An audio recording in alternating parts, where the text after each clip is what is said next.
Автомобиль Сан-Кьонг вылетел в кювет рано утром в поселке Царицыно.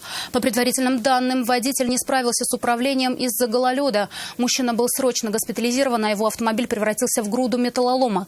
Последствия происшествия у Айгуль Бадрудзиновой. Последствия аварии, произошедшей в районе 7 часов утра, сняли на телефоны очевидцы. Они же вызвали на место медиков и спасателей. Офигеть. По предварительным данным, 39-летний водитель автомобиля Сан-Кьонг не справился с управлением на скользкой дороге и, вылетев, въехал в бетонную стену, после чего автомобиль развернуло.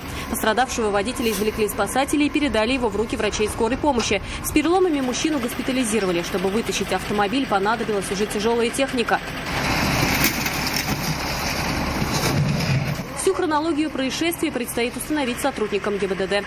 Айгуль Бадрудзинова, Айрат Назипов, Наиль Абдуллин, вызов 112.